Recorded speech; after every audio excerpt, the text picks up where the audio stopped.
Yes, it's that moment, guys, when we find out whether there's anybody there or not. Yes, it's great. Of course there's people there. Not only that, but having a jolly time talking amongst themselves. Jolly good.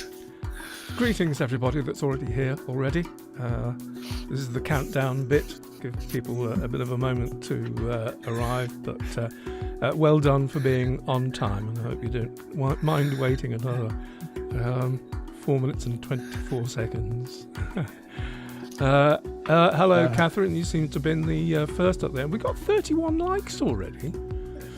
Have we? That's very good. I'm impressed. Hang on, I'm going to have to transfer the pop-out chat from one screen to another. Right. Hello, David. Nice to see you in damp Manchester. How are you doing up there? Martin's here as well. Oh, hello, Martin. How you doing? And Kate. Hello, Kate. John's hogging the... I just want to say hello to everybody, but we'll just be boring, won't we? I can only apologise for my current picture quality. I am as speeded up as I possibly can be on my bandwidth. Yeah. Never mind, eh? Hello, Hyper. This way. Stuart. Hello, Hyper. Kate. Dorman.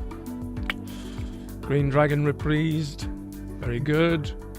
Stimpy, good evening from Istanbul. Wow, well done.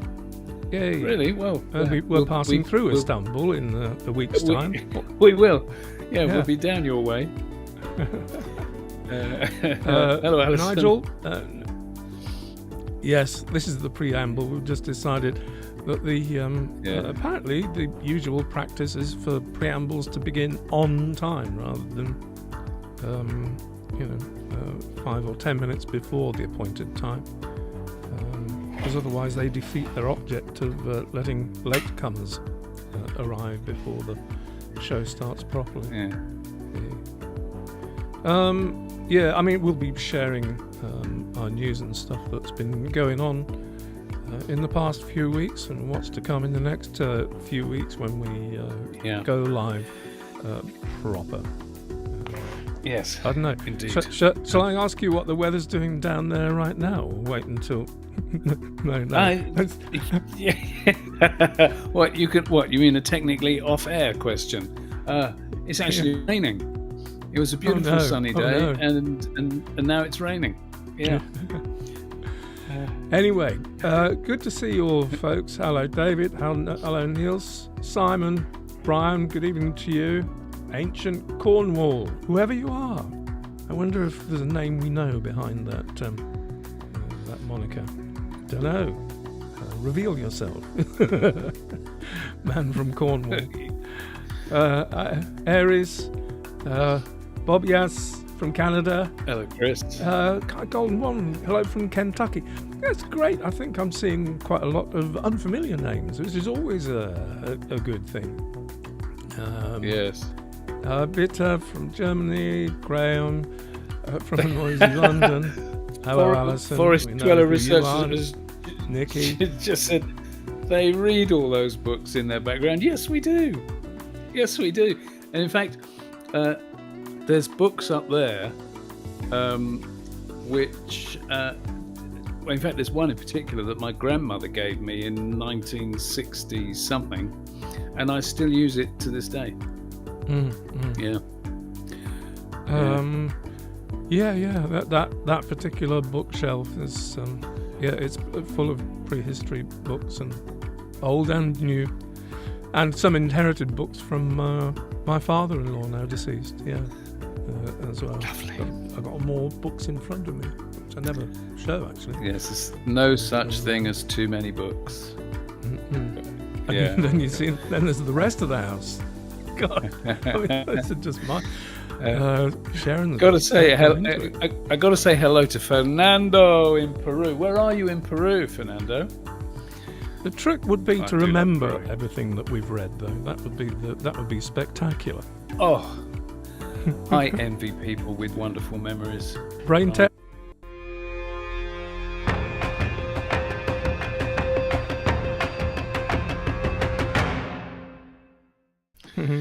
Hello, folks. Sorry if we didn't get a chance to say hello to all you that are joining us tonight. But anyway, welcome, old and new, or new and unfamiliar, to the Prehistory Guys Unplugged, the program where you get to click through to listen to two quite mature gentlemen talking about prehistoric archaeology. That's quite the offer, Once isn't again, it? Irresistible. Other adjectives are available. That one. For those of you who don't know, I'm Michael Bott, and I'm Rupert Soskin, and I'm talking to you from down in the sunny south of France. It's not sunny now. And Michael is in the heart of England. Yes, and that's our excuse for the fact that I'm probably appearing a bit crisper and Rupert is probably appearing a bit fuzzy. But it's the way things go. They can improve. They can. It is. So what we got in store? What have we got in store for this? Apart from the news, the news this evening? We've got an interesting selection of news for you this evening. Yeah. I mean, because what we do, because we never really quite explained, if you're new to the program and what have you, we do the occasional unplugged, and the source for it is all the news that has come across our desktops in the previous few weeks or whatever it is, and very often, there's a few news items that float to the top for and pique our interest. So we just take this opportunity to share them with you and chat a bit about them. Some you may have seen, some you may not have done. And we take it from a very broad base because usually our focus tends to be the Neolithic, from European Neolithic, really basically, leading up to megalith building, but we take this as an opportunity to spread our wings a little bit wider. So we got a few interesting items from all over the place tonight. We have. Where have we got? Oman, we've got. Yeah, Oman. Actually, having said that, there's quite a few bits in Greece we're going. That's true. Items from Greece, but some of the Scotland. early ones are Scotland, actually. Anyway, sorry, none of that's going to be news for you, Martin. I'll tell you. So. Yeah, we're burbling. Yeah. So, first things to do, and that is say thank you to all you folk who've turned up tonight. As I said before. Some names we know quite well, and some names I've never seen before. So welcome to you. It may be just that it's the first time you've made yourself known in the chat. But also we know that a lot of you folk are also Patreon supporters of ours, to whom we owe enormous gratitude for enabling us to do what we do. Do you know what? There's such a good two-way thing between us and our Patreon supporters. I have to say that because they give us a lot, in terms, not only in terms of the monetary thing, but they're so good at supporting us and having our backs as well, and the dialogue that we have with our Patreon supporters is fantastic. Of course, the point is that you're welcome, and we'd love to see you in the Patreon community. There's a link down below if you fancy having a look at what's available there. Your very own weekly podcast, if nothing else, from us. Plus, you get monthly lives. We have Zoom chats. We've got one next Tuesday. We just everybody who wants to come in. Obviously, it depends on the time of day wherever you are, but we have a good old chinwag once a month. So Tuesday night we're doing a Patreon live. So yes, guys, we know that there's quite a few of you here already. So yeah, we'll hopefully see you on Tuesday. Yeah. See, Yeah, gluttons for yeah, we're very punishment. lucky. It's good fun. Yeah. I know. So I the know. other We keep saying you should get out more, but yeah. no. The other thing that's occupying our minds at the moment, as we mentioned in the preamble, there is that well, in a week's time, this very moment, next Sunday, we will be in transit. We'll be not far from getting on a plane to Istanbul. I will have landed in England from here about 2 hours ago in a week's time, waiting for us to get on the train to Istanbul. Yeah. Well, I mean, it might as well, repetition is no bad thing. Hyper's excited. Because we're, of course, our destination is Göbekli Tepe, and some of the other sites around there. We're going to be making a thing, or the first bit of making a thing we're calling Göbekli Tepe to Stonehenge. We're going to make a travelogue, all which will tell a story all the way from Göbekli Tepe right across Europe and ending up on the Wiltshire Plains. So it'll take us a little while to pull together, and our trip to Göbekli Tepe, our trip to Turkey this time, is just the beginnings of what we're up to, and we're most grateful to folk that have contributed and made our trip possible. People that have contributed to our Buy Me a Coffee campaign for the Göbekli Tepe to Stonehenge project. So that said, although we're off to Turkey, there is still much to do, and any further funds raised will be much appreciated. This is the beginning of the first film, and we've got at least 2 other films to complete in order to complete the series. So please do have a look at the link to our Buy Me a Coffee campaign in the description below. Your help would be much appreciated. There's much to do. Indeed. Yes, Nuket. I hope that's pronouncing it correctly. Forgive me if not. Yes, the Patreon Zoom chat is this coming Tuesday. Yeah. Okay, Nuket, and thanks for making it. She said this is the first time it made it onto the live show, so excellent.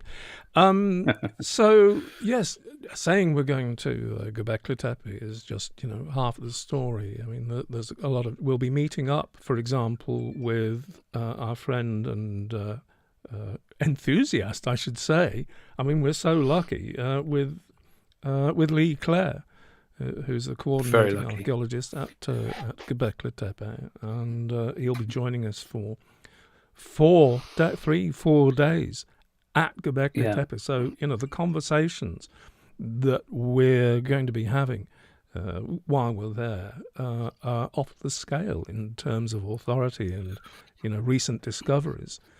So it's going to be wonderful, the stuff that we're going to be able to capture while we're there.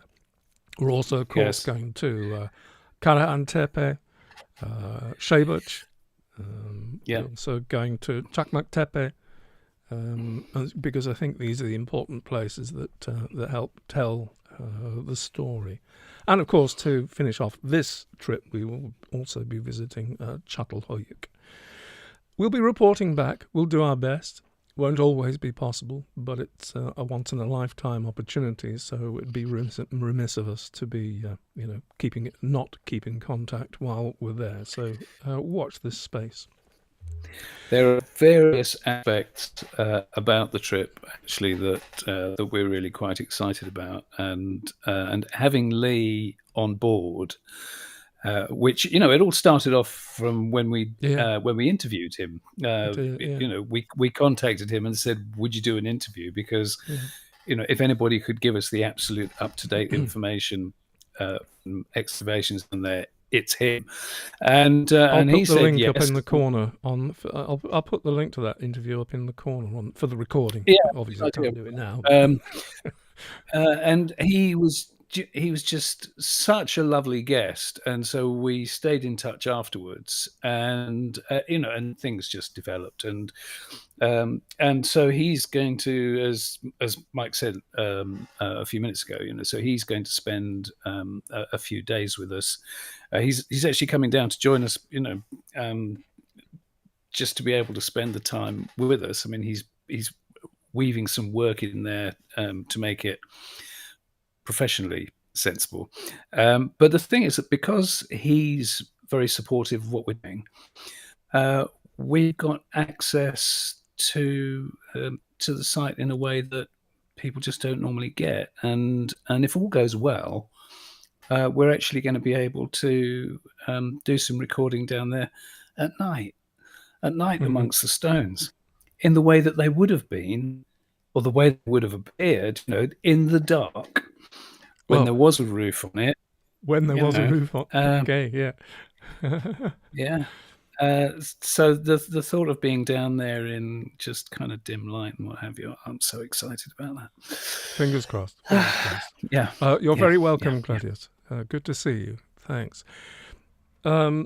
Before we go to Göbekli Tepe, there's another little milestone that's going to happen, and that is the publication of a film of ours that's been rather too long in the making, called The Long Barrows of the Cotswolds. Actually, its apparent title on the thumbnail when it gets published, will probably be Britain's Ancient Tombs, which is probably means more to the a bigger range of people. But the title is Long Barrows of the Cotswolds. For some strange reason, I'm not going to excuse myself, but for some strange reason, it's been 2 years in the making. Now, it's not another Standing with Stones. It's not another feature-length film. It is barely over 20 minutes. So what happened in the meantime, I do not know. However, we've been busy. It is complete, and it just needs a few nips and tucks before I publish it midweek. We will make it a premiere, so we will be present at its first showing. So that will go up at some point during the next few days, all being well. It may go live on Thursday night or Friday night. Sorry, Rupert, you were saying? I said hecklers welcome. I do like a heckle. Yeah.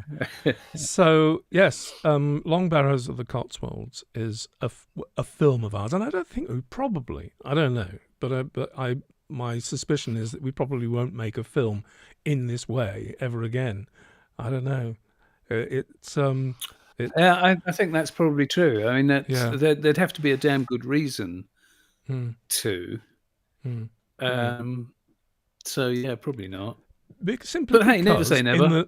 The reality is, when we made Standing with Stones, I had all the time in the world, and I did spend solid 6 months editing and creating it all around. This time around, even though it's only 20 minutes, I haven't had the time, really to get down and do it properly. So, like I say, it's the time thing. The making a film like that and keeping the channel going, it's tough. It's tough. No complaints. I think there's also, in fact, there's the aspect of a lot of you have made it very clear. God help you. A lot of you have made it very clear that you actually enjoy the two of us just chatting about the stuff that we know, for example, and things like that, and how we are when we're on something together. And so, it's a much more straightforward way of working for us as well, because you can imagine that even if it's only a 20-minute film, to actually sit down and do the relevant research and write a script that That's the difference, isn't it? Yeah, writing a script and honing that as well. Yeah, as opposed to just talking about what you know, and it's a massive difference. So yeah, it's and we have, whilst don't want to give the impression that it's not work, because we do still work hard at trying to get it right. But the point is that we have a lot more fun when we're doing what we do, when we're out in the field together, as opposed to trying to make sure that everything's ticking every single box, including the boxes that we've completely forgotten about. Gladius asked, was Çatalhöyük the city that was flooded by the reservoir? I don't know. It wasn't. No, Gladius, that was a Harlow 2, wasn't it? No, that's a Harlow 2 is the one by Galilee. I think Gladius means Tel Abu Huraira. Was it Abu Huraira that was flooded by the reservoir? I get my waterlogged ones very mixed up. Yeah. No, Çatalhöyük is very dry. Yes. Well, although it is, we won't get into that. But Abu Huraira was flooded for the reservoir. It's in northern Syria. It's the one in northern Syria. I think that's what you mean. I wouldn't call it a city. It was a settlement, because we're still talking about... Ancient Cornwall says a film about Dartmoor would be great. Now, isn't that a funny thing? Yeah. Because, well, I think a lot of you know that Dartmoor is somewhere that's very near and dear to us. Well, not necessarily near, but we were only saying that. Well, during the last week, we said that. And we also talked about we should do a tour of Dartmoor as well, because for me, as a place of megalithic architecture, Neolithic and Bronze Age archaeology, for me, there's nowhere like it on Earth. Actually, I just love it. You can just see every different kind of megalithic blah. Fabulous. It would be relative. Getting you over here and doing that would be relatively easy. I think we should really sort of slip that in sometime. Anyhow, next year maybe, because the idiom in which we're moving towards making content in or films, films in, is more of a travelogue, vlog style thing, and that's what we'll be coming back from Göbekli Tepe from Turkey with, which is a much easier edit. It's a much quicker turnaround, and hopefully as entertaining and as informative.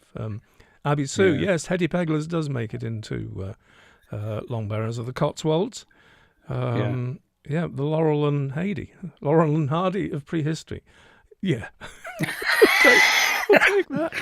That's a new one. That's a new one. Neither one of us is fat. Thank you very much. Yeah. Well, I'm just going to address some of the things. Who said? Martin asked if we were going to Scotland, and absolutely to encompass, the end bit of Göbekli Tepe to Stonehenge. We won't. We cannot not go to Scotland, and particularly Orkney. Maybe we've got to pick and choose because we've got to cherry pick to a large degree. But so for instance, the Ness of Brodgar archaeological season is the very last year. So we're going to be trying hard to be in the right place at the right time. But there are other places in Scotland we'd certainly like to include in our thing. But Eric says, Standing with Stones, a closer look at Ireland would be fantastic. And you know what? We reckon Ireland is going to figure stronger in Göbekli Tepe to Stonehenge than we would have previously imagined. Becoming familiar and that is also something that we've said only in the last couple of months, we said we probably Exactly. should do a film just about Ireland. Exactly. So yes, we'd upset a lot of people. You think? Because there's an awful lot of stuff in the Irish archaeology that we don't agree with the conventional wisdom. Yeah, but I don't think that would be the thrust of what's excited us as we've grown a bit more familiar with Irish archaeology, prehistoric Irish prehistory over the past couple of years since we've been taking tours there. We've rather had our socks knocked off, in the research that we've undertaken, and that the process of Neolithization, if I can put it that way, of the whole of the British Isles and Ireland owes as much to Ireland as anywhere else. Everything seemed to happen everywhere all at once. The point about Ireland is that so much of it is left in the record of the progress of the Neolithic and farming. They left so much more behind in Ireland that helps tell the story much more than in mainland Britain and England. Don't you think, Rupert? I do. Yeah. I'm sorry, I'm just tittering at some of these messages coming up. No, ignore them. Only listen to me. Well, do you know what? Because we do need to crack on. So I Yes. I just wanted to comment on a few of those because somebody said something that I thought was. Nuket said, "Are we going to see the big statue?" I'm presuming you mean the one that they dug up, they excavated this year. We don't know because it's quite possible that look at the statue was at Caran Tepe, not at GÖBEKLI Tepe. Good point. And we don't know if that's going to be still in situ. They might have taken that away to protect I think they've it. taken they've taken the statue away, the human statue away, but the pig. I was being very diplomatic because Lee was very cagey about what was public knowledge and what wasn't, and what was not. Let's move on. Yeah. And Herber says, will we include the Hunebed Dolmen in the east and north of the Netherlands? Hopefully, because they're quite spectacular. But we don't know yet, because if we included everywhere across the whole of Europe, then the film will be 10 years long.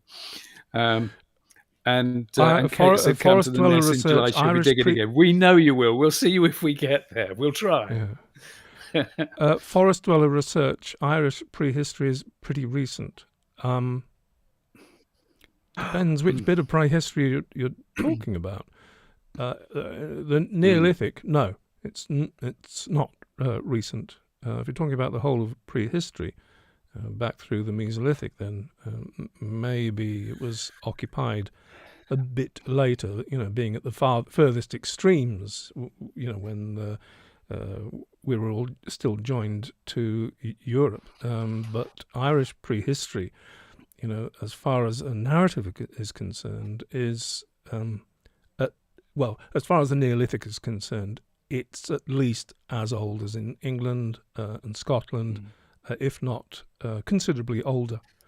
To be honest, that's kind of what I was inferring when I said that we'd be upsetting some people, because there's a lot of the conventional wisdom about a lot of Irish archaeology that it is stated that a lot of these places are Iron Age religious buildings, when in actual fact all the evidence points towards them being certainly Bronze Age and even Neolithic structures. And there's a number of places that I would stake my shabby reputation on them being Neolithic in origin, when they're talked about from their Iron Age incarnations, and that's just not where they started at all.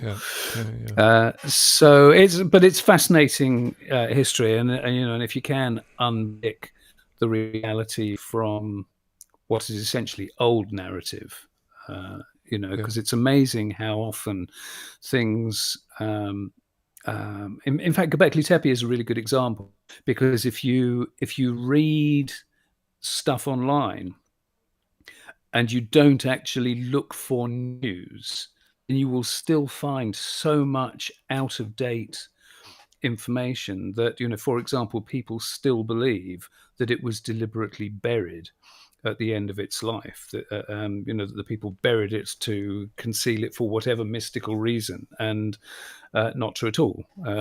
Further excavations showed that it was just the gradual erosion of that hillside, just gradually sloping and slumping down until it had covered the whole site. Yeah.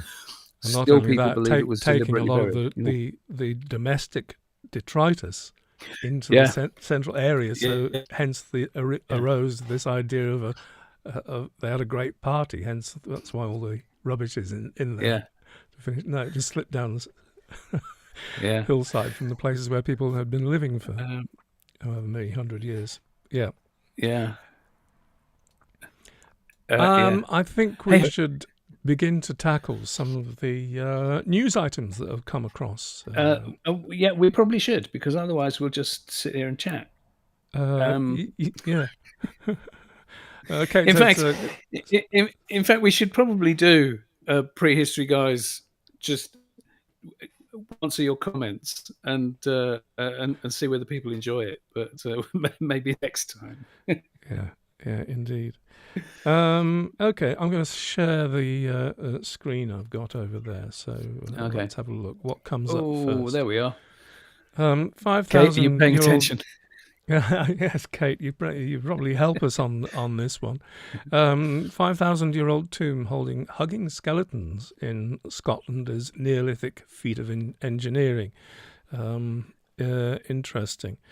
So yeah, I'll just read the top bits of this. If I give it full screen sharing and follow along. So archaeologists in Scotland have unearthed a grave containing more than a dozen skeletons buried inside a 5,000-year-old stone-walled tomb.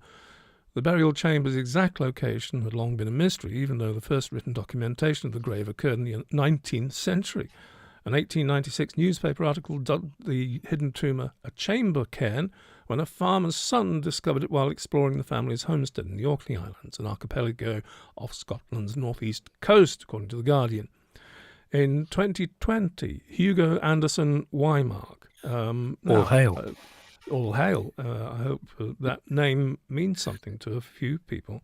I'll not get off track right now, but hold his name in your head.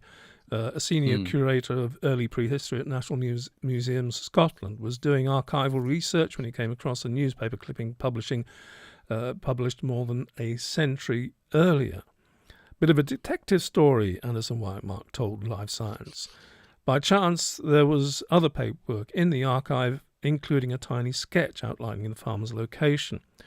Further sleuthing, blah, blah, blah, found it, and eventually we've got a 49-foot diameter, or 15 metres, tomb structurally reinforced by stone walls. The researchers deemed the tomb, which was built around 3000 BC, a Neolithic feat of engineering, according to The Guardian. So what we're seeing at the top there is a chamber, one of 6, as far as I can make out from the text, arranged round a circular central area, and that above the main area and each of these peripheral chambers, there was a corbelled roof. Hence the reference to a feat of engineering. Anybody that's been to Maze How, for example, on Orkney will know what we mean when we talk about a feat of engineering involving corbelling, stone. The interesting thing here is, and I think it mentions it further down in the article. Sorry, I need to bring us back a little, otherwise it's boring. Is that this is the area of it is sunken into the ground, and I think that's relative rarity, because even most tombs even are still, on the surface, even though you have to crawl or walk into them and you're covered. But I can't remember any sites on Orkney like this or elsewhere in the archipelago where you've got the base floor sunk, quite a distance down, and then lined with stone. Usually things are built. You know what we from the don't ground know floor. though. What's that?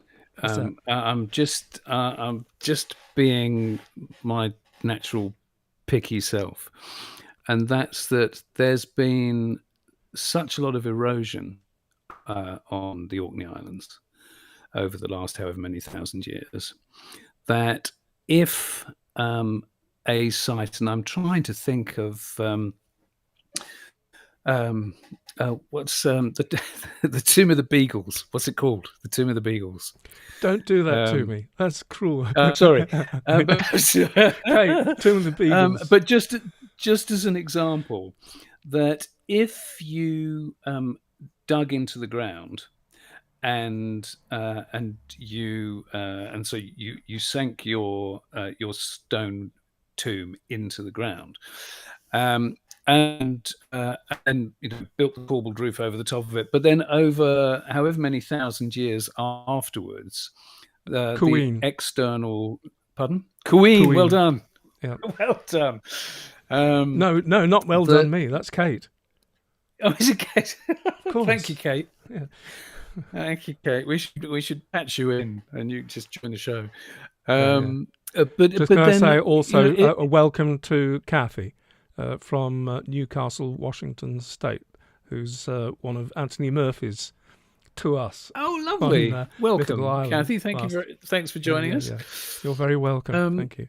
I'm just saying that with the amount of erosion there has been, there might be some sites now that appear to be above the ground, but it's quite possible that the soil around them, with wind and rain erosion, that particularly if it was on a hill, that it's just been washed away and it might have left it stand proud. I'm not saying that has happened. I'm just saying that we don't know that some of the other sites that we see in a certain way today, maybe they were structured differently when they were new. Maybe. Well, I'll take the the people actually on the ground. They'll have their reasons, I'm sure. In the bottom of the tomb, archaeologists unearthed 6 rooms, like I said, containing 14 skeletons, including 2 that look like they're hugging. They could have been buried at the same time in crouched positions like they were embracing. Anderson Weimark said it looked like they were deliberately put in close relation to each other. We also found another skeleton whose arm was outstretched toward a different skeleton. I wonder. They've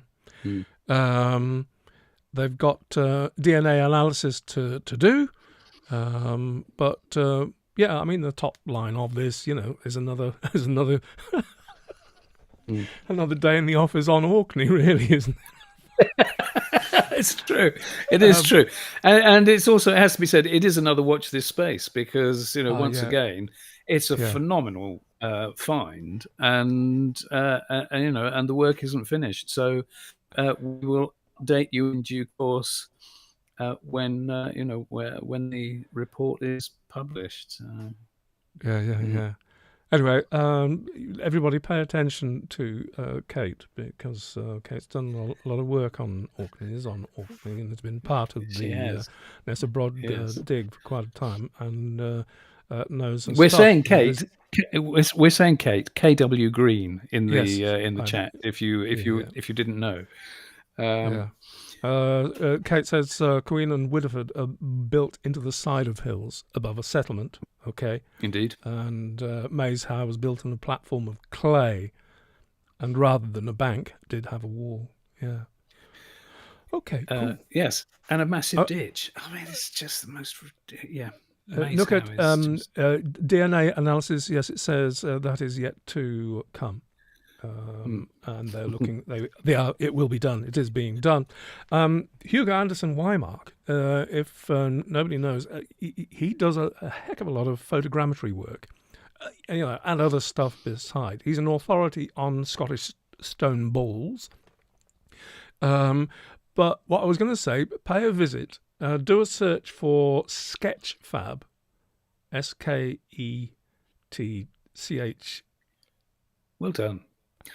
FAB, Anderson Weimark, or Hugo Anderson Weimark, because he's got a remarkable collection of 3D rendered models from photogrammetry of all sorts, from Neolithic stone balls to wonderful 3D models that you can have on screen and fiddle with and move about and view from all directions of places like, I think, Queen's in the collection, amongst other things, but of course Nessa Brodgar itself. Sketchfab, and Hugo Anderson Weimark. Do take a look. You'll be rewarded. And the Towie ball. And the Towie the ball. Towie ball is the most astonishing thing, really, to be able to zoom into that and analyze every little groove on it and thinking, how did they do that before tools? Just, I don't know. Okay, ready to talk about something else now? Yes, I am. Okay. Let me press the right button here and we'll get to it. There we go. See, having said we're going to be going all over the place tonight, we remain in Scotland. Archaeologists uncover complete Neolithic curses on the Isle of Arran. Yeah. So, feel free to wade in here, Martin. Oh, yes, please do, Martin. Below the rolling heath on the Isle of Arran's southwest coast, overlooked by harriers and the occasional peregrine, a monument to ancient ceremony is being uncovered. We may have more to say about that later. I think we might. In August, archaeologists working alongside local volunteers began their excavation at Drumadoon of what is almost certainly the only complete Neolithic Cursus monument found in Britain. Before we go on, actually, it was this particular cursus. It goes on to describe a cursus, so I won't do that job now. But this was uncovered through a LiDAR, aerial LiDAR survey conducted, how many years ago now? But it was about proved 3 to be years ago, isn't it? 3 years, yeah. Proved How to be many thousand sites did they find? 10,000 is a number that springs to mind. It was crazy. 10,000 sites that had previously been completely unknown. It's just amazing. Yeah. But this cursus was among them. These are vast. Actually, before we go on, certainly the only complete Neolithic cursus monument found in Britain. Would you count the Stonehenge cursus as complete? I can't. See, I don't know. I think the honest truth is I haven't read Kenny's report. Fair enough. If he's published it yet, I don't know if he has. Yeah. But when they were talking about this, crikey! When did they start working on it? It's at least a year ago, isn't it? This one, the Drumadoon. Yeah, didn't they start looking at that a year ago? No, I know they've only excavated now, but they're... I think they did a recce or something, a survey, but they started excavating this year. I'm just trying to think. There was something that was said about what they thought they were going to find here, and I think it's because you look at the thing, even the Stonehenge curses included. And there's still so much missing, isn't there? I mean, we know? You look at the structures at the ends of the curses, and you're looking at them. There's no clarity at all. You're looking at them thinking, "What the hell is going on?" Yeah, I think that was the hope of the excavation, because it was unknown, completely unknown. So ergo, it is untouched. So the hope is in the excavation they could get a lot more information out of this particular cursus than you'd ever hope to out of the Stonehenge cursus, for example, which is, never been hidden and, has eroded considerably. Just so in case you're wondering what a cursus is, it says these vast rectangular enclosures, which date back to between 4000 and 3000 BC, are believed to have been built as spaces for procession, ceremony and gathering, deliberately separate from the quotidian settlements of farming land, ranging inside from 200 metres to 10 kilometres long. He's talking about the Dorset cursus there, and bordered by ditches and banks, or sometimes large oak posts. They represent the biggest and earliest monumental constructions known to the Isles, and that's not just the Isles of Scotland. That's the whole of the UK and Ireland. So is now the time to, before we, or shall I read a bit more about what Kenny has to say about cursus, this cursus, and probably cursuses in general? So the Arran cursus, approximately 1.1 kilometres in length, sits close to the stone circles of Macri Moor, as was it Martin and or Stevo pointed out. Macri Moor is its own site, of course, wonderful stone circles, which was clearly a magnificent ceremonial site for ancient peoples, though it predates their erection. So the curses is already saying it predates the erection of the stones on Macri Moor, okay? And then it seems that Kenny goes on to say it is strategically located to take people from the coast up to the interior of the island and to showcase Macri Moor, which wasn't there yet. Hate to take Kenny to task because we love him dearly. We're huge admirers of Kenny. We really are. But come on, get a grip. And I also, do you know? I think it's the obsession that remains about calling things ceremonial. And if you're going to take a modern day analogy and say, take a church, it doesn't matter where you go, anywhere in the world, and it doesn't matter what religion, that churches all seem to be of an ilk. You might have big ones and small ones, like a cathedral and a little whatever church in a village. But, they have recognizable similarities, and, you can see that they're broadly of a thing. Yeah. And then you look at the differences in cursus monuments, and it says in this article that they go from, I can't remember what's the shortest one it mentions there. That's not 600 true at all. meters. The shortest cursus known meters, is something 200 meters. Yeah. Yeah, the shortest one is smaller than that, though, isn't it? I can't remember how small it is, but smaller than that, going up to the Dorset cursus, which is 10 kilometers long. Well, clearly they're serving a different function in the landscape. Yeah. There's a lot of you that will probably have heard us talking about this again, but something that's a niggle is that when you look at everything that we know about migrations in prehistory and people moving into Britain from the east, and we talk about them bringing their pottery styles with them or what have you, we never talk about them bringing their hunting practices with them, but they'd have brought all their cultural aspects with them. And when you look to the east and you look at the way people hunted, then you see all manner of different lengths, different sizes of animal traps. And many of them have the same sort of structural, although they're not the same shape, they have the same structural philosophy, if you like, of having ditches and banks which steer the migrating livestock in a way across the landscape. We find it quite frustrating that people still insist on saying that these things are ceremonial and processionary pathways. It's like, how much time do you think these people had for Yeah, processing and for how well, miles and not miles only and that, but how many processionary pathways do you need? You know, I live just 2 miles from an area. I can count.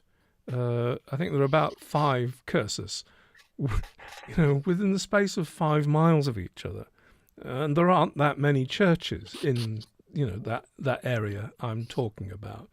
But there are curses that, you know, that cross each other, you know, have been sort of redone and put across each other. So there's there are a heck of a lot of them. Most of them, of course, have been ploughed out, ploughed down, you know, with no record. You have to. Most curses have been discovered because of crop marks, have been discovered through aerial photography. But living in the landscape round me here, there's loads of them, and I wonder if, you know, any of you live in England or Scotland, you know, just how many curses there are around you if you actually look quite hard.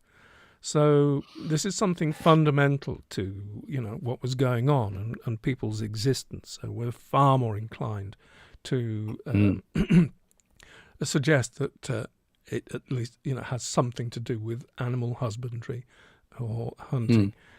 It's reinforced. I'll just briefly mention them, Rupert. You know, by practice in you know, ancient practice in the Middle East that resulted in what is seen now in the landscape as desert kites, so named because they look like kites when viewed from up in the air.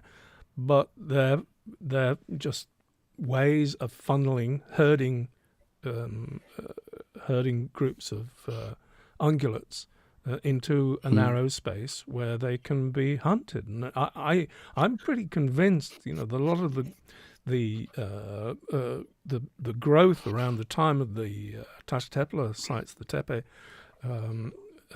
towns or cities or settlements, the success of that way of hunting, it's almost sort of like hunting on an industrial scale, contributed to the settlement of those people that were not yet settled, domestic.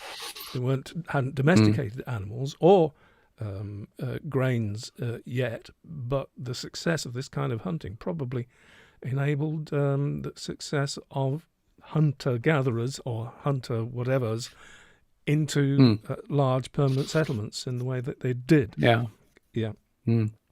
I think that's it's a very good point. And also, I think if anybody's, you know, if anybody looks into this stuff separately, then the things that I find most compelling are actually the Saiga traps in the Stans, Kazakhstan and Uzbekistan in particular, where whilst they are sweeping curved structures that go for huge distances across the landscape, they are ditches and banks on each side of the structure where the animals are corralled into large killing zones at the end. So yeah. I'm just going to backtrack a little bit. Just to Derek said I'm sure I read somewhere that curses were prehistoric race tracks. That comes from the very origin of the, you know, it was Stukely that named them curses. Wasn't it? And he did because he thought they resembled courses, you know, racetracks. As in Rome.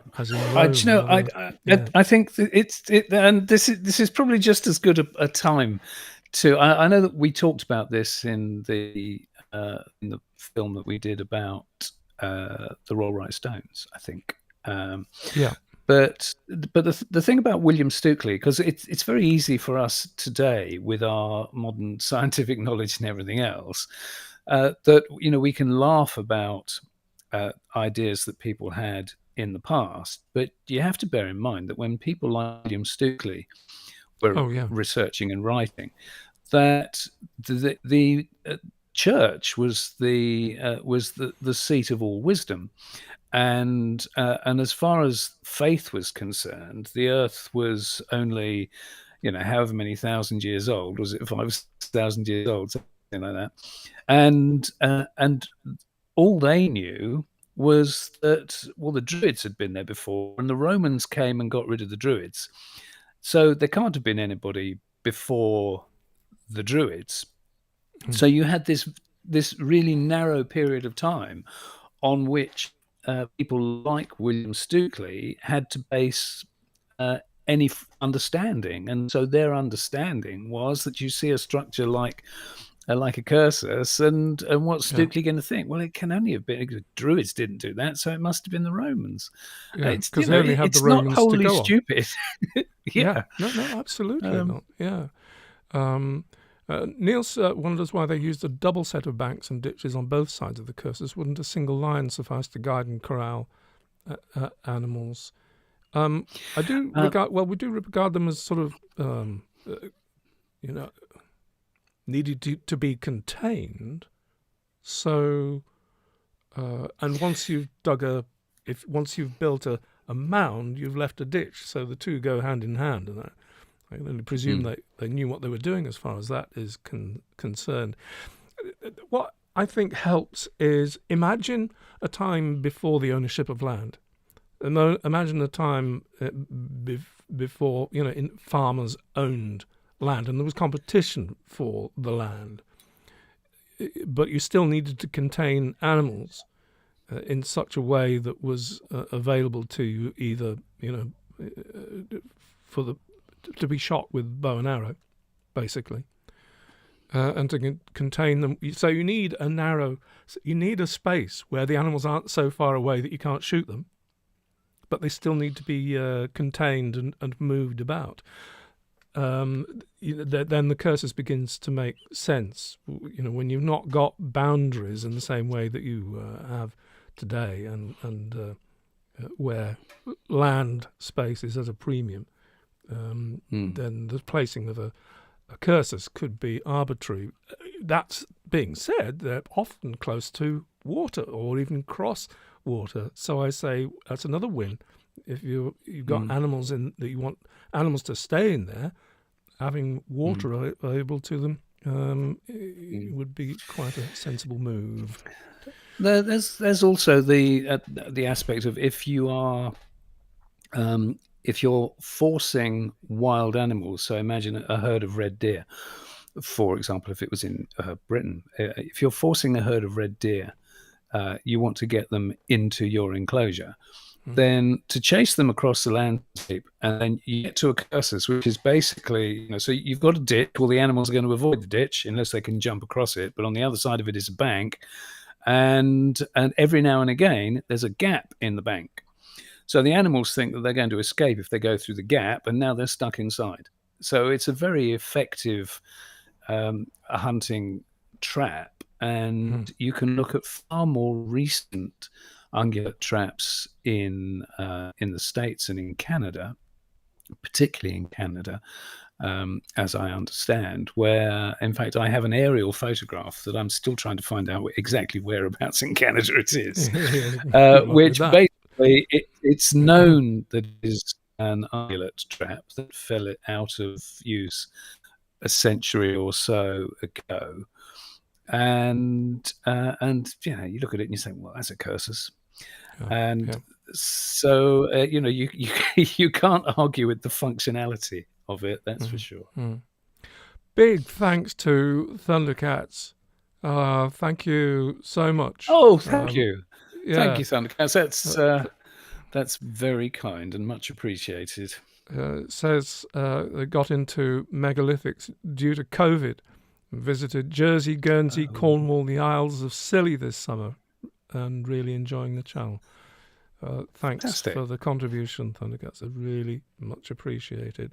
So, anybody that's familiar with us will know this argument that we've just been through is well rehearsed, and I hope you don't need to. I hope we don't need to apologise to you for repeating it, because I think there's always new ears to listen, and the more we say, the more chance, the idea that we have has of getting traction out there and and start to be taken seriously. And there's a lot more backup evidence we could bring to the table than we've been able to in the last 10 minutes or quarter of an hour. Okay. Should we move along? Probably. Dating of curses is borderline Meso-Neolithic, so not purely farming. Stuart says. That's an interesting one. Hang on, what does Stuart say? Dating of curses is borderline Meso-Neolithic, so not purely farming. So I don't quite get the argument there, Stuart, because hunting animals is hunting animals. If you're forcing wild animals, I mean, they were doing that long before the Mesolithic as well, weren't they? Yeah. What do you mean? Sure. Or have we misled you in some way? Ah, yes. This is not beyond our capabilities. I'm going to shift. I'm going to move on. I'm going to go somewhere else apart from Scotland. Okay. Yes. 3,500-year-old golden sword and rings and jewellery from an ancient warrior's tomb. We know he's a warrior? Can give insight into the origins of Greek civilization, it is claimed. Yes. So it has to be said up front that this is a shockingly badly written article. I can only presume that it's edited badly. Let's put it that way, shall we? Edited badly, and I suspect that it was probably translated from Greek by ChatGPT or something. But it's an extraordinary find, though, isn't it? Yeah. Last year, archaeologists discovered the skeleton of a 3,500-year-old ancient warrior in a tomb packed with treasure in Greece. The find was described as the most important discovery in 65 years. And if somebody says that, you're going to, pricks your ears up a bit, doesn't it? Especially if we're talking about Greece. Until now, little has been known about the findings, but researchers have been working over the past year to uncover new information. They say that new understandings of the artifacts, particularly 4 gold rings, could provide fresh insights into the origins of Greek civilization. So before I scroll down, I don't know if you can see that is a ring, a piece of jewellery, a finger ring, isn't it? But on top of that is that motif of somebody jumping a bull. So where does that come from? Answers on a postcard. So these rings, 3 of which the researchers are unveiling for the first time, are crafted from multiple sheets of gold. And the first ring, that one, shows a scene of a bull leaping, a common motif seen in Minoan imagery. Dr. Sharon Stocker and her husband, Professor Jack Davis, stumbled upon the remarkably undisturbed grave while digging near Pylos, an ancient city on the southwest coast of Greece. Inside, they discovered the well-preserved remains of what are believed to have been a powerful Mycenaean warrior or priest in his early to mid-30s, who was buried around 1500 BC near the palace of Nestor. Immortalized in Homer's Odyssey, the large administrative centre was destroyed by fire sometime around 1180 BC, but remains the best preserved Bronze Age palace on the Greek mainland. So we've got 2,000 or more objects arrayed around the body. Got a sword amongst other weapons, and the grave, and it says its bounty includes necklaces and sheds light, it says. This is the important thing getting to. It says it sheds light on the dawn of the Mycenaean civilization, a transformative period in the Bronze Age. Now, neither Rupert or I will claim to have any expertise or deep knowledge of early Greek culture, and indeed, where the Mycenaean culture itself came from. But what they're saying is that the beginnings of Mycenaean culture seem to have sprung from or been sort of robbed from, almost in this case, Crete, and from earlier Minoan culture. Hence, we've got all these leaping bulls and stuff. And the researchers believe that they understood what they were taking from the Minoans. It's all may seem sort of a bit of a leap of imagination. I'm scrolling past these extraordinary photographs here. I'll just skip down to that one, which is of a comb. What are you laughing at? Yeah. Oh, it's because Stuart said stumbled upon whilst carrying out a carefully planned archaeological dig. Yes. Yeah, exactly. Good point. Very good point. Exactly. And now I have to. I'm going to interrupt you because John. John, is that Tanke? Your surname? Apologies if I've pronounced you wrongly. John said this is a well-known find. It was found more than 5 years ago, first excavated in 2015. Yeah. Now, doesn't surprise us I'm at not all. disbelieving you for a moment. No. It's just for whatever reason, it has just come up in our news, and as you saw in that article there, it says that discovered last year. It is amazing what comes out in some places. Pursue that further, I think. Now, an interesting thing is, and maybe if you're saying it's a well-known discovery, then maybe you can comment if you know more about it, because you almost certainly know more about it than we do. We do. Yeah. But the thing that I find so extraordinary in this desperate desire to make up stories is, and you hinted at it, Mike, that it says in the headline that they discovered the grave of a warrior. And it's a grave of a warrior with 2,000 items in them. And the items include everything from jewelry, mirrors, combs. It's like, it reminded me, the first thing I thought of when I was reading about this was the Rupert shipwreck that was basically a trading vessel that sank with all this incredible diversity of cargo. And it made me think, this sounds far more like, a hugely wealthy, important, just, whether he just had tons of stuff that they buried him with, as opposed, it's an odd collection of things for a warrior. That doesn't make sense to me. Yeah, really. Apart from that sword there. Yeah, but a sword, come on. Yeah, I know. I mean, does not a warrior make necessarily, especially, one like that. It's the mirrors and stuff. It is. You're right. It is an odd collection, isn't it? But an exquisite collection, nonetheless. Absolutely. But anyway, we can't go. We thought it'd be an interesting one to draw attention to, certainly. But as we can't pretend to be experts or to be able to do a deep dive on this ourselves. No, but John has followed that up. Thanks very much, John. I appreciate this. He says, see the annual lectures of the American School of Classical Studies in Athens, at Athens. There are several hour-long lectures by Professors Davis and Stocker. So I am going to look those up. Thanks very much. Do you know, I love it. I have to say, I really do love it when we start talking about stuff and there's people online who know more about it than we do. I like that. Bear with me while I just write myself a note on another screen. Yeah, well done. But I'm fascinated by this transference of culture. It seems by piracy, almost.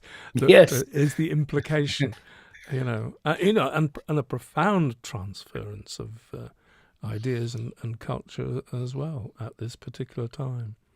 So no time, to pursue this further in this particular airing of it. But I hope you found that interesting.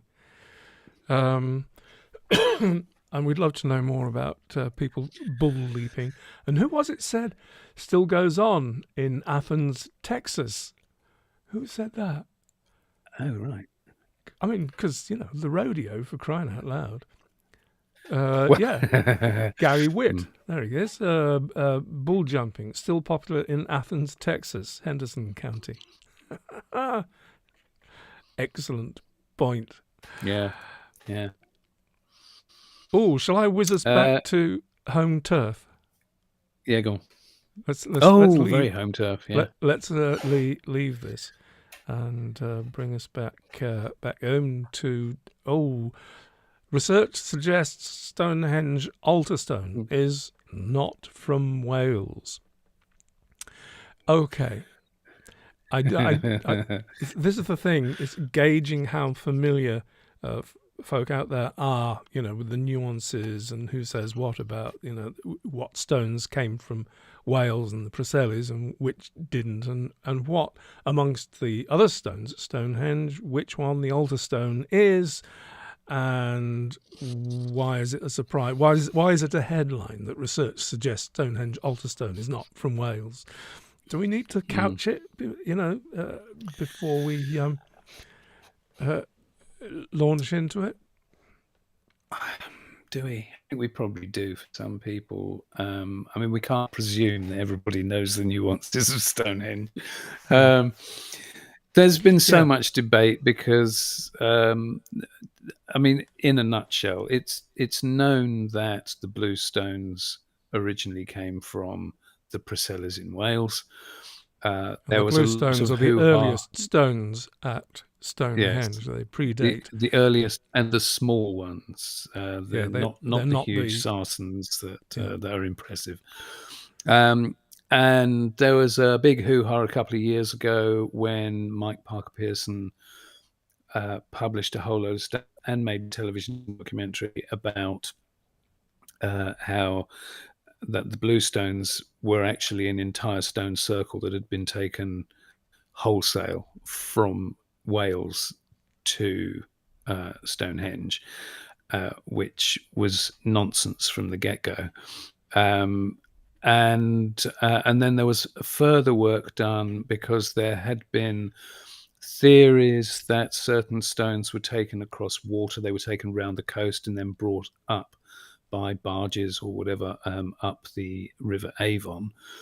And then they thought that they had found the location where the altar stone probably came from, and that was actually halfway between Preseli and Wiltshire. Well, not quite halfway, but certainly on the way across land, which that seemed to categorically show that clearly that the stones were brought across land. They didn't go via water.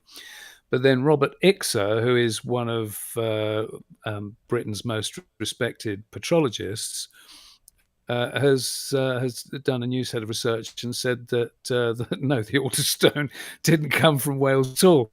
And if anything, it's more likely that it came from northern England and if not Scotland. They're still looking for an absolute match of the petrology, so still don't know exactly where it came from. But his research does seem to be showing that, no, it didn't come from where they originally thought it came from at all. I mean, the nice thing about the altar stone having possibly come from the Welsh Anglo borders was that it fit the narrative nicely. It sort of smoothly slotted into the idea of them dragging, or however the blue stones were transported across, and let's pick up the altar stone on the way. That's the way the old brain works. But all this article is saying, oops, not so fast. I think you've pretty much outlined already where it's coming from. Well, there is an actual picture of the actual altar stone, and it's as a stone in itself, it's considerably bigger than any one of the blue stones, of which there are of which there are many. But now, the exciting thing is that hunt is on for where it did come from. Yes. And as I think, who was it? Was it Eric? Yes, said that. I mean, they already discerned that the altar stone came from far away from Stonehenge, and to be fair, the petrology was close. That it was a very strong candidate for a particular outcrop that is on the way from, or could be on the way from, Blue Stonehenge. So confidence was quite high, but not definitive in that regard. But it was high enough that Mike Pitts, for example, in his book How to Build Stonehenge, did spilled quite a bit of ink describing, the possibilities of the origins of the altar stone. But now I wonder Yes. if he'll be doing another version. I think the trick is. Well, let's really be to- honest. If we ever got to count the numbers of books that have been shown to have been wrong by by further research, Yeah, it's a particularly vulnerable area, isn't it? Prehistoric yes, archaeology. I have to say that from a personal point of view, something that I find really evocative is. When there was all this stuff with Mark Parker Pearson saying that it was, that the blue stones were brought, it was, he said it was a stone circle at Mine Moor and the whole thing was transported to Wiltshire. And you go, well, hold on, they found the circle at Mine Moor because there were still 4 stones left there. So, why did they leave those behind? So it was clearly, it didn't make much sense to begin with, except that there is no doubt really that some of the blue stones at Stonehenge came from Mine Moor. And that means that you've got a whole load of blue stones that probably came from different stone circles in Wales. And so if you're talking about different groups of people bringing parts of their, when you take a piece of a place to a place, it's a big thing.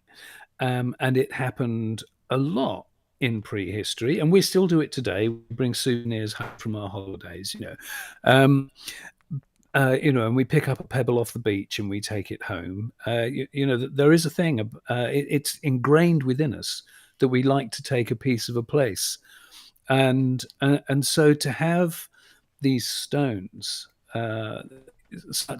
Stones that would have been important for these people, and to have taken them, potentially hundreds of miles from different locations, and now to find that the altar stone possibly came from even further away than all the others, I absolutely love it. I think the notion of, I think was it Kate? Was it you that just said in the comments a few minutes ago that wouldn't be lovely if it came from Orkney? It would be fantastic if it came from Orkney. It really would. But it's just something that's so profound about people coming from all over the place potentially. One of the biggest sadnesses for me is that they still call it the altar stone, because it's such a ridiculous, because it immediately puts an image or a concept in people's heads that should not be there. We have absolutely no idea. To call it an altar stone is preposterous, but hey, it's ritual, it's ceremonial. Jarl Borg said, "What happened to all the missing lintel stones at Stonehenge?" They're on the ground. Fell down. A lot were, I think, have been dragged away. Some have been found, but I mean, not that many are actually missing. I don't think. Trying to think back, but maybe, so it's not like stuff has been taken away wholesale, as it were, from Stonehenge. Well, it depends what you're asking, really, because it's, if you look at reconstructions of it, then it does show a full circle of lintels, and nothing has been removed since. I don't know, 18, whatever. Mike and I were talking earlier on today about. In fact, I might as well tell you, because it's so we just snap our foreheads in disbelief every time. That a comment that crops up on the channel fairly often is somebody saying that everybody knows that Stonehenge was built by archaeologists in the 1950s, and you go, oh. Okay, and so I usually start the argument with what? So you mean the Stonehenge that's depicted in the 14th century manuscript of Brut, and you mean the Stonehenge that was painted in 1575 by Jacob de Vere or whatever his name was? This long list of things that go back hundreds and hundreds of years. You're saying that these were all built in the 50s. And maybe these things that appear in museums, like the manuscript and paintings, that actually they were made by the archaeologists in the 1950s as well, to cover up their evil plot to con us all. It's the fact that people believe this nonsense. You might as well be flat earthers if you're going to talk such nonsense. And then the reason I'm saying this now is because I had completely forgotten in my rant to this person on the channel, I'd completely forgotten that there is actually a photograph from 1862 or something like that, a photograph of Stonehenge looking not a whole lot different from the way it does today, other than one of the big sarsens is lying down and that's now standing up and things like that, you know. And so I think next time I'll just put that photograph up. They'll probably think I knocked it up with AI in Photoshop. But cool. A couple of things. As Kate says, the stones at Ring of Brodgar come from different quarries in Orkney. Colin Richards thinks there's a way of bringing the people together, which may well be so. But also, you know, with now this thing of stones coming from different places, now that the altar stone must have come from somewhere else, you know, with deliberation and intent. It just reminded me, it's not so grand, they're not so grand by any means as the altar stone itself, but there is a site just south of Avebury called the West Kennet Palisaded Enclosure, which is another story entirely to talk about, because although the site can be seen from West Kennet, it's in the Vale, and it's only determined by timber posts and the remains of whatever settlement and buildings there were. There's nothing to see on the ground now, but in excavations not so long ago, they found small stone balls, not necessarily shaped, but you know, just small hand-sized rocks. That were completely in the wrong place from a geological point, from a petrological point of view. These stones, of which there were some in pits at West Kennet Palisaded Enclosure, had come from way up in the northeast of England.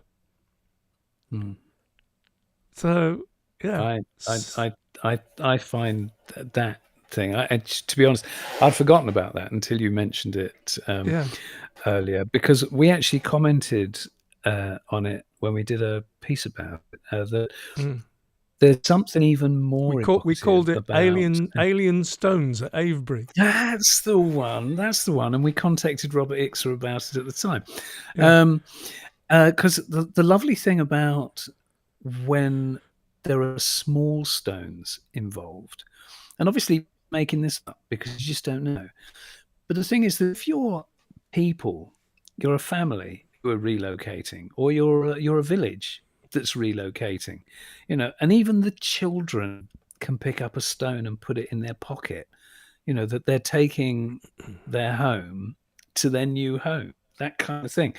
I think the possibilities of that are really quite lovely. Might be complete nonsense, but you know, we don't know. It's just cute when it's small pieces. It didn't have to be big and grand, you know, it could just be a very small statement. I like that. Stuart Grant says... thank you. I was just to say the same thing. A strontium analysis of some of the cattle bones at Durrington Walls show a link with Orkney. Do you want to take this? Yes, and at the time that was what the research said, and obviously strontium. The strontium catalogue, put it that way, is being updated all the time, and they actually found an almost identical match just down the road in Somerset, basically, which it leaves you with the fact that it's far more likely that they came from 50 miles away than that they came from 400 or 500 miles away. But it is still possible. It, you know, so you can't dismiss the possibility, but it gives you a very large playing field, slight to play with. Yeah. Um, Because it's a rather a one-dimensional, although it's interesting and it's wonderful, and sometimes it can be definitive, but other times not quite so, because it's a very narrow parameter that may turn up a very similar result in, you know. Yeah. And it shows how easy it is to, you know, because we pretty much always trust the science, and we base that script on, because we talked about it in which of our documentaries was it? We did talk about it and stated that they came from Orkney, you know, only for it to come out a year and a half later that there was another result somewhere else. Didn't that claim come out when there was it was in the British archaeological zeitgeist that they were looking at turning Britain on its head and viewing the British Isles from an Orkney point of view, Orkney and was saying the capital. Orkney, or the Ness of Brodgar, was the capital of Britain. So that conversation was very, very much in the was very much in the air. So I wouldn't be surprised if partially, you know, that suggestion that came out of that research, you know, wouldn't have been thought of if we hadn't been looking at the whole of Neolithic Britain from a upside down point of view. Quite possibly true. Yeah, that's not to say that the connections aren't there, because the one thing that seems is firm is that the grooved ware, the earliest grooved ware, appears in Orkney and seems to gradually spread down through the British mainland, and one of the later places grooved ware pottery turns up is at Durrington Walls. So there is that. So, you know, not going to blow the connection. You know, how fast it's certainly not down, impossible. Not a matter. Yeah, you know, but you do have to go with balance of probabilities sometimes. But you know, there's a couple of others here. Martin, before Caledonia, folks, if you don't know, and for those of you that are new to this, before Caledonia here, our friend Martin, he's got his own YouTube channel and he makes some great short films about sites that are well worth a look. Anyway, Martin said prolific the Stonehenge as well. I don't know how he does it all. He is prolific. I don't know where you find the time, Martin. I really don't. But Martin says the Stonehenge Altarstone could be a recumbent like the Aberdeenshire sites. That's a really interesting idea. I'm not sure if I look at it and think that could be a recumbent. I'm also wondering on. It's like, why would they have done that at that latitude? I'm not sure.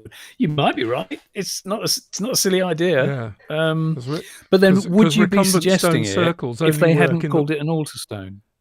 Yeah. I have to ask that question. You know, as the very fact that it's called that, is it the very fact that it's called that? You know, is that what's put the idea in your head? I don't know. I don't know. I mean that nicely. And then Kate said there's been a suggestion that the lintels were not complete because one of the sartans is too short to carry one. Yes, which raises all sorts of questions about what the site actually looked like in the first place, because, you know, when we look at any stone circle, we're not seeing it how it actually was, are we? I see another rabbit hole opening up, Rupert. I know. I'm late for a very important date. Okay. And Martin says, if anybody is interested, he's just recently released a Kilmartin Glen prehistory documentary. We will take a look at that, Martin. I hope you had fun in Kilmartin Glen, because there's so much. You know, it's one of the best, if not the best place to go for megalithic stuff. There's no really big stuff, but in terms of variety of sites and, you know, just, you know, spending time wondering what the heck they were up to here with the variety Sports. of arrangements of forms. Sports. Yeah, What's especially the the great great X about? the great X. Yeah, can't be anything else, can it? Yeah, honestly, what's that about? Yeah, but there's uh, loads of stuff. Come on, Kim Martin Glen. Nicholas of Flamel says, do the Stonehenge stones have a particular resonance like stones in and around Pyramid Complex in Giza? The astronomical application is focused on a lot, but not potential semantic application. I have to say that I get very, very skeptical and cynical about Yeah, when you talk about resonances uh, of, because the thing about that, because they didn't they okay, so researchers did researchers, uh, what researchers, they, yeah, they yeah. yeah. There was an article published by this team of researchers the year before last, maybe, and Yeah, it was a about couple of years the ago, I think. resonant qualities of Stonehenge, and they made a replica of it in an acoustic studio and did all these experiments. And the It was thing a, is well, that it was a big, you know, scale replica of yeah, it yeah, was bonkers. Stonehenge But the itself. thing is Yeah, that any surface is going to have a resonant quality, so you're not going to get any conclusions out of it. And what makes a fundamental difference between the kind of rocks that you find at Stonehenge, and by comparison with what you're saying about the stones in Egypt, well, a lot of the stones in Egypt are uh, they are. Um, I'm trying to remember. Are they sandstones or limestones? I think they're sandstones. But if a stone has sorry, been can't help you. cut, as opposed to, because Stonehenge, they're raw stones Yeah, that have been taken from the landscape, because and we presume that the rationale, or the if you like, the religious or spiritual beliefs around that is that you use what the earth provides. You don't yeah, that yeah. you don't need to change that shape. It's perfect the way it is, as opposed to Egypt, where these were all cut into blocks. Now, Well, to be fair to the there's Sarsens, they were heavily dressed. You know, they were. they were heavily dressed, Yeah, but they weren't perfectly dressed, were they? no. Heavily, but not perfectly, in the way that they were in Egypt. And why am I saying this? Because there's a place in Devon called Beer, and the Beer Quarry Caves. The quarry caves have been used for extracting limestone since at least the last 2,000 years.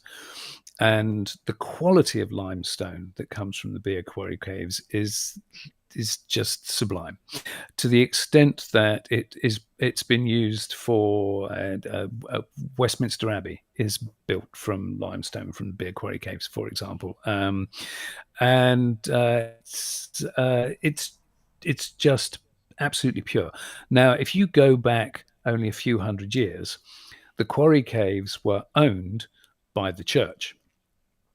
And what would happen would be, as a quarryman, your working day was that you would be working underground, and you would cut 6-foot cubes of limestone, and they'd be extracted with wedges, and they would be brought out, and it would take you, I don't know how long it would take to cut a 6-foot cube, but certainly, it wasn't a morning's work, put it that way. It took however long. And because they had to lean into the rock to cut it, that by the age of 40, all these men had lost the use of their, the arm that was leaning in. They'd lost the use of that because it had just been eaten away by the acids in by lime, basically. But what would happen would be the block would be brought out into the forecourt outside the quarry, where they had a big crane, and the block would be raised up on ropes. It would be raised up by the crane, and the foreman would then come and strike it with a hammer. And if it didn't ring, then it wasn't a perfect block, and the man didn't get paid. That was the church. Yeah. And so the reason I'm telling you that story is because you're talking about rocks and their resonant qualities. So I'm wondering if you mentioning the Egyptian stones, if maybe if you have a stone that has been cut into a regular shape, that is it more likely to have a resonant quality? I don't know. There's some research. Sibylla's not with us tonight, is she? That's a shame. We could ask Sibylla. She's she's one of the crew, and she's a sculptress. She would know. Yeah, we'll ask her that if we see her on Tuesday. Yes. Well, that's interesting. You're talking about the resonance of the stone itself, and yes, which is probably different from resonances set up within a area created by the facade of stone. My memory is, and I wouldn't know where to point you, to go to the article or the posting or the paper even that making the claims about resonance, but there was a recording of something being recorded in that space, in that anechoic chamber, isn't it, that they built the model of Stonehenge. And I wasn't not impressed. It sounded like, anybody's tiled bathroom. Any kind of echo or thing that was coming out of this model of Stonehenge. That's mystical. Yes. Yeah. So I don't really take much away from, I don't think there's much to rest upon either, as far as these things are concerned. Stuart said, are we going to mention the white quartz path on Dartmoor? Oh, yes. Well, oh, gosh. Yeah, we should. That's one that should be in this, How did that one slip out? You know what Stuart's talking about, don't you? A very recent discovery of a quartz path on Dartmoor? No. Really? Yeah. Yeah, why that passed me by? I'm sorry that one slipped through the net. And it I really been shouldn't have done. You're doing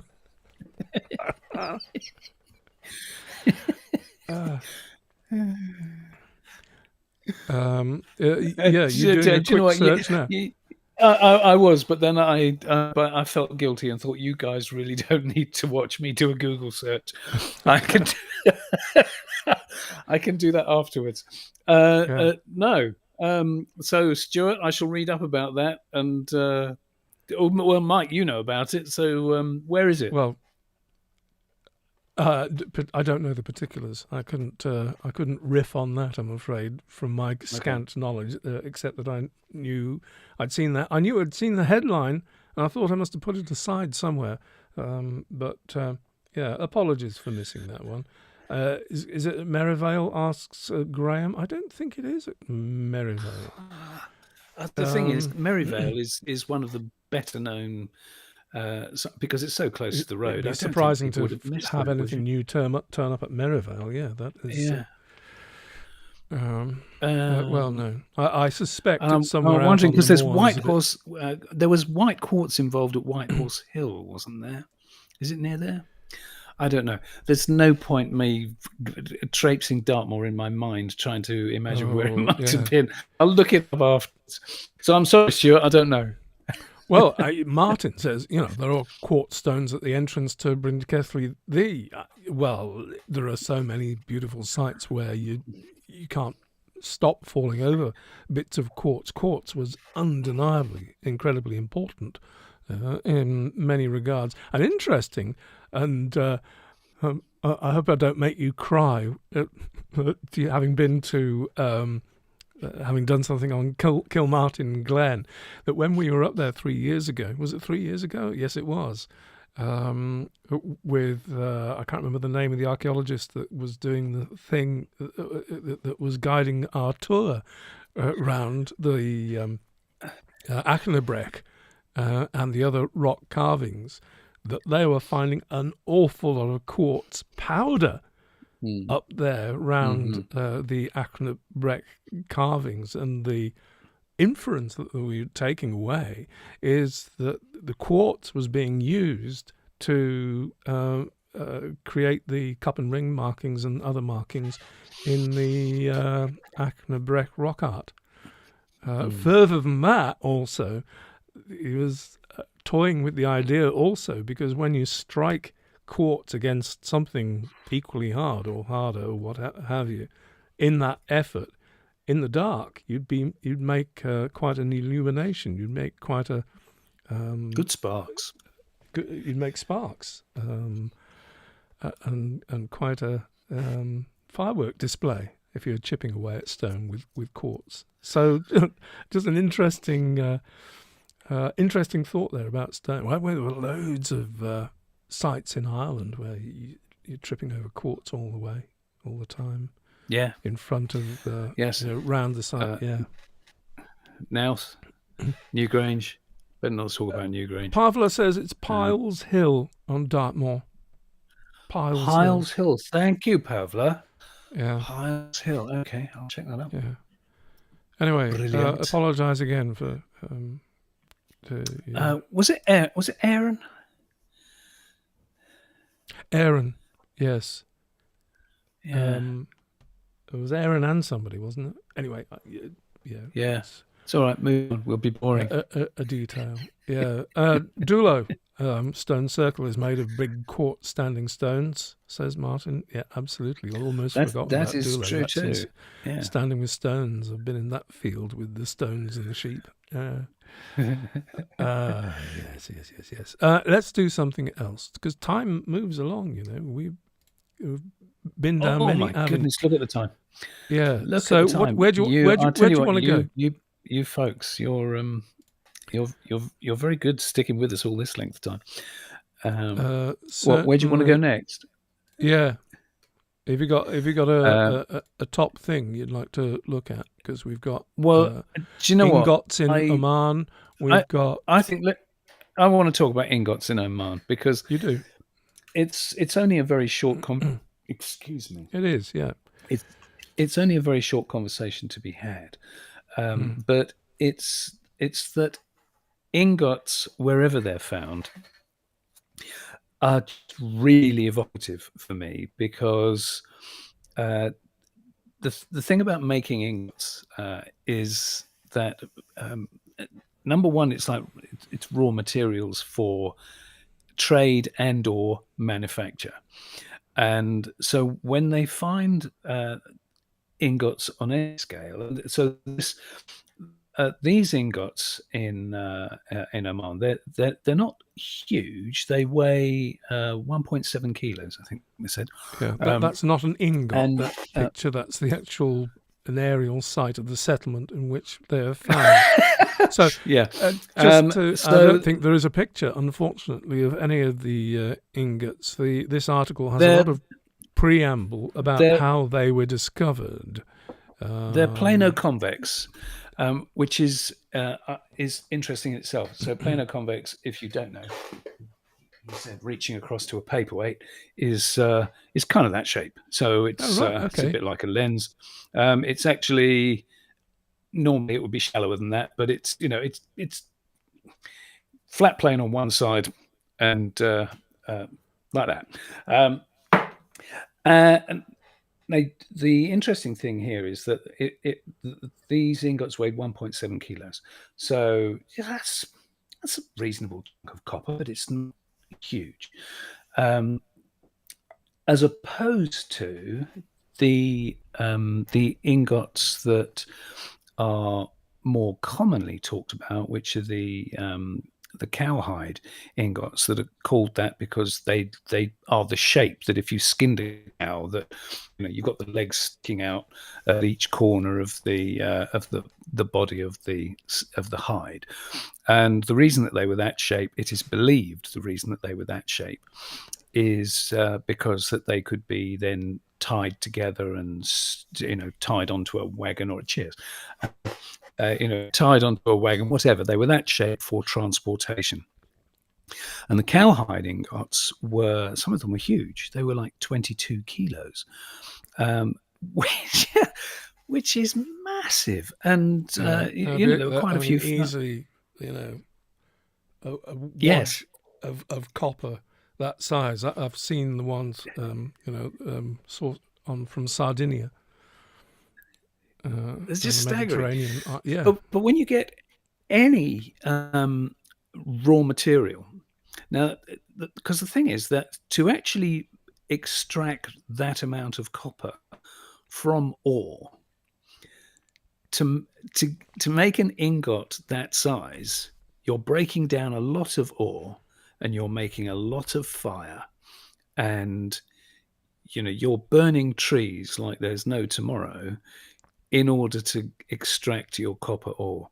And the whole thing about ingots and the beginnings of metals is that the amount of deforestation that happened because we were now using metal is staggering.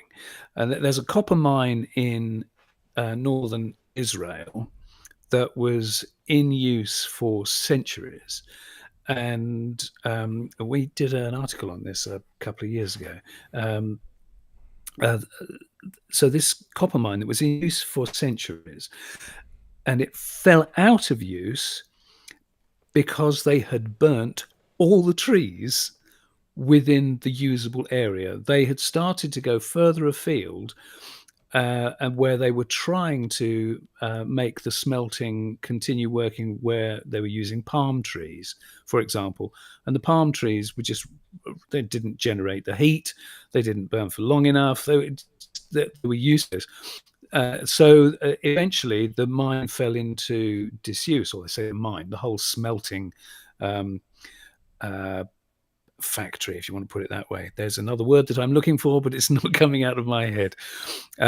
Anyway, the only reason that got going again was, I think it was something like 1,000 years later, that it was the Romans who got that mine going again, because the Romans were prepared to put the effort in to import the right timber to start smelting again. That Eric's was the size helpful, of the. Rupert. Say that again. Eric's being helpful to you. Last comment. Could be melting down small chunks into ingots. No. Eric says smelter. Smelter. Yes, you were looking for the word smelter. For a smeltery. But a smeltery. Yeah. Thanks. But so the Romans got this going again because they were prepared to bring in timber, and that just shows the scale of the Roman war machine. Basically, how many swords can you make with this amount of stuff? So it set me thinking. When we were looking at this, and again, Mike and I were only talking about this afternoon, that we said in Standing with Stones, we said that you look at Dartmoor, these barren landscapes, where we were talking about it being basically, it all started because people started hunting and were basically clearing more and more land for keeping animals. And you think, no, no, it's because they were burning all the trees because they were now smelting metals. That's what it was. So anytime you see ingots, doesn't matter where they are, the fact that they have found, for example, they've found ingots on shipwrecks. So off the coast of Greece, off the coast of Israel, they've found ingots that came from Cornwall. And you think, come on. The stories that those things could tell. It's when you get trade across that distance, oh good grief,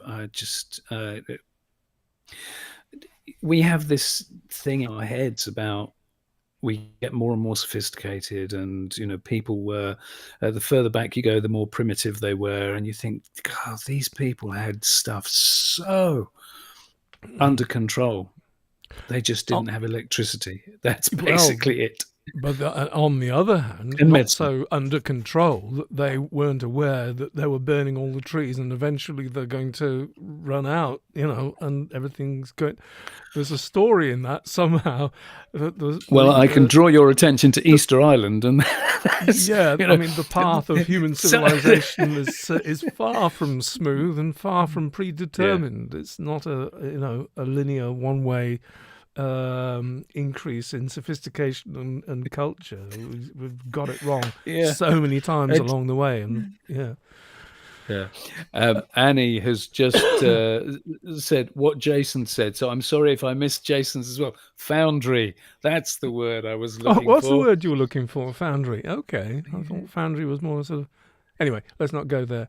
Anyway, welcome to Brendan O'Farrell from New Zealand. Says, awesome. This is my first live with the Prehistory Guys. Great to see Brendan. You. Yeah. Okay. What Jason said. Foundry. Okay. Oman. No, the point about this, these ingots is what they're indicating is the extent of trade. How far into the Indus Valley and across we're going from, because these is related to from the dating. This has got to be relating to the great cities that were coming up in the Euphrates Tigris, plains there, but also indicative of trade further over to the east, and just the busyness that was going on. Geez. Yeah. We It just sets me off thinking about all those things where we tend to look at things from a practical point of view, and a lot of archaeologists look at things from a ritualistic point of view. And as how many friends can I upset? That something that's always tickled us is that where you find a cache of broken swords. And they say this was a ritual breaking of the swords, and and this was so that they can no longer be used in the living world, and they can only be used in the afterlife. You go, no, they were going to melt them down. You're not going to waste metal, are you? If you've broken something, you're going to give it to the guy who's going to make it into a new sword or new whatever. It's like, I don't know why people are so resistant to the practical ideas that are staring you in the face. Really. Hola, Ranciata. Yeah. Thank you so much. That's very nice of you. Thank you. Dear. So I think, Rupert, we've only really got time for plucking one more thing out of the ether before we go on then. I chose ingots. Where are you going? I would say let's do this one. And its larger scale warfare may have occurred in Europe 1,000 years earlier than previously thought. So, yeah, it's a bit opening Pandora's box, really, isn't it? Talking about people being beastly to each other in prehistory. I think there seems to be more research going into this area. And, it's something I'm not sure how you extrapolate, how you get meaning out of the studies that have been done. But anyway, somebody's having a go in northern Spain. So a reanalysis of more than 300 sets of 5,000-year-old skeletal remains excavated from a site in Spain suggests that many of the individuals may have been casualties of the earliest period of warfare in Europe, occurring over 1,000 years before the previous earliest known larger-scale conflict in the region. Published in Scientific Reports, study indicates that both the numbers of injured individuals and the disproportionately high percentage of males affected suggest that the injuries resulted from a period of conflict, potentially lasting at least months. Conflict during the European Neolithic period, approximately 9,000 to 4,000 years ago, remains poorly understood. Previous research has suggested that conflicts consisted of short raids lasting no more than a few days and involving small groups of 20 to 30 individuals, and it was therefore assumed that early societies lacked the logistical capabilities to support larger-scale conflicts. The earliest such conflict in Europe was previously thought to have occurred during the Bronze Age, approximately 4,000 to 2,800 years ago. Well, actually, reality check there. I would have thought that oh.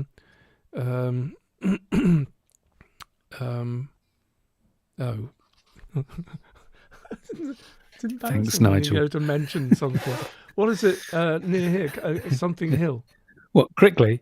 Crickley, thank you very much. Crickley Hill. Yeah. But Crickley Hill must come into that equation, and there's, that is strong evidence of at least a large bands of people coming together in organised conflict of some sort, or premeditated conflict there. So I think that and that's Neolithic, by the way, and quite early Neolithic. So don't know about that.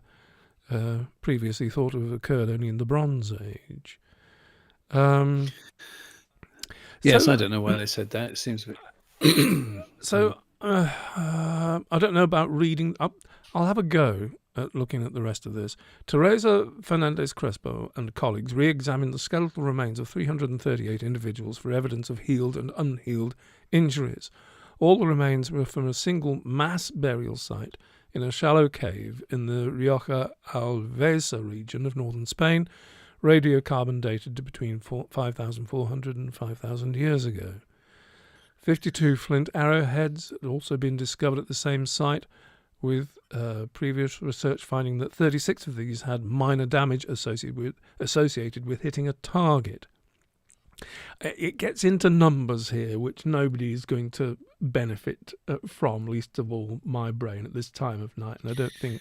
Yeah, but it's basically the amount of unhealed injuries. So clearly these people died.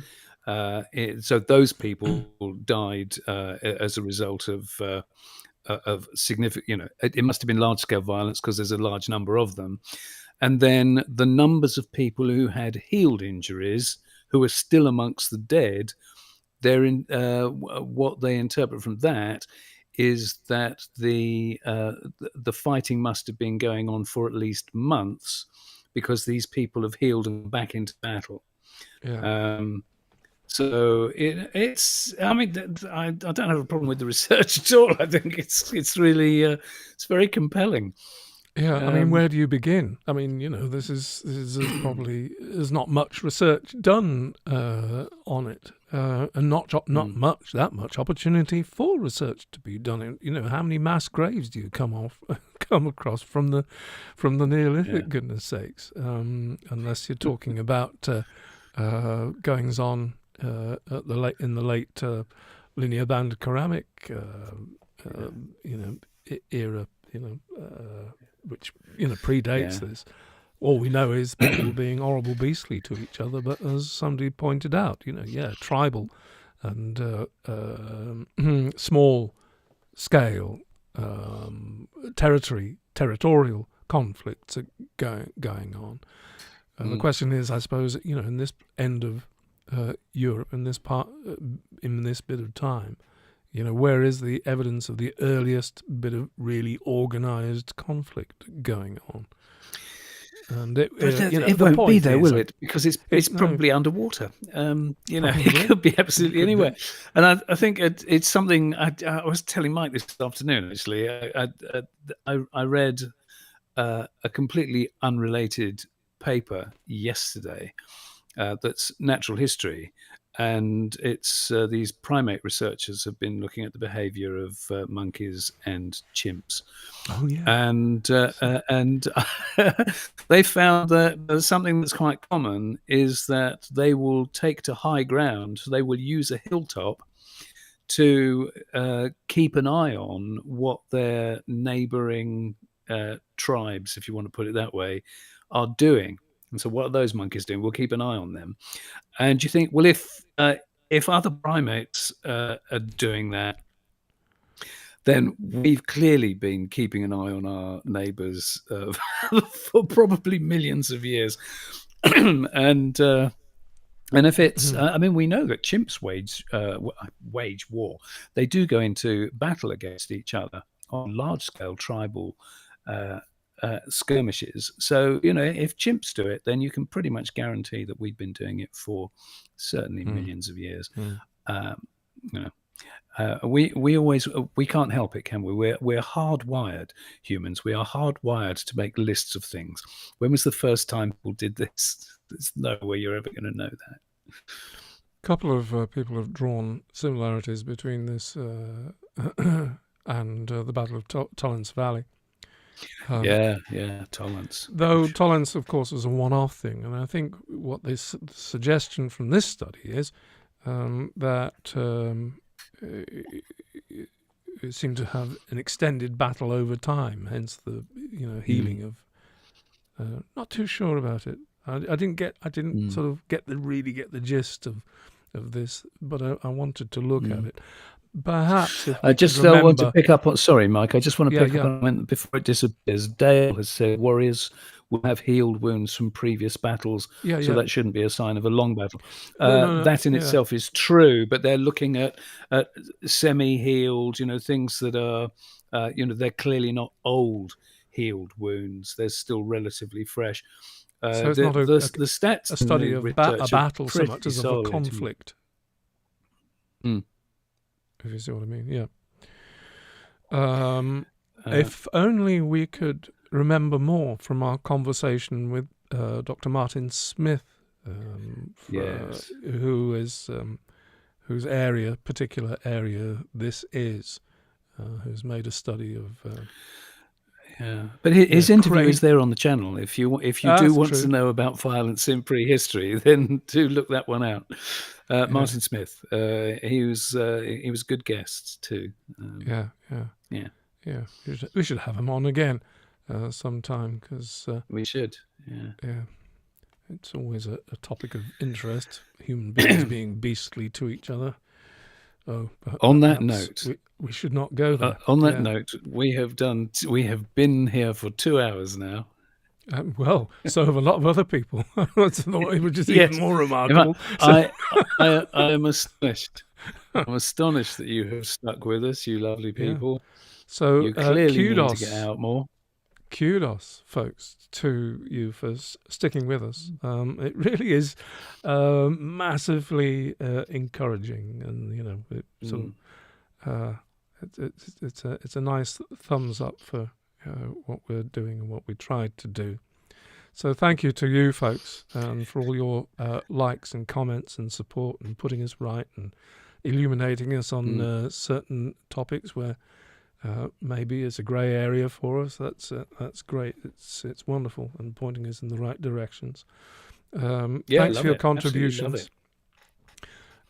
Thanks for the likes and subscriptions and all that. And do think about joining us on Patreon if you've enjoyed tonight and enjoy what we do, and look around the rest of the channel and because we do a variety of stuff. We're not one-trick ponies, are we? As far as content is concerned. No. Thanks to all those who have contributed for us our adventure to Turkey next week. As I say, we'll do our best to report back as and when we can. What have I missed, Rupert? You haven't missed anything at all there, really. It is just a big thank you to the crew. And if you do come and join us, hopefully we'll see you on Tuesday on Patreon, on the Zoom. Oh, huge thanks to Rattlesnake Haven. Just done us a super thank chat you, Rattlesnake Haven. What a cool handle. Yeah. And we can only applaud any haven for rattlesnakes. Thank you very much. That's really kind. A wonderful thumbs up. Thanks. Cool. I think with that, it is time to say ta-ra for now. Basically, buy me a coffee. Campaign. Thank you. you. Do have a look at the Buy Me a Coffee campaign as well. Thanks for that, folks.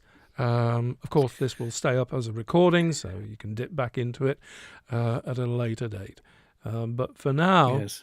it's time for us to say bye-bye. Bye-bye from Yes, me. we'll see you next time. It's goodbye from me. Yeah, see you next time. We don't know where that might be from. It might be from Turkey. Indeed, it might. Bye-bye for now. Yes. Take care. See you.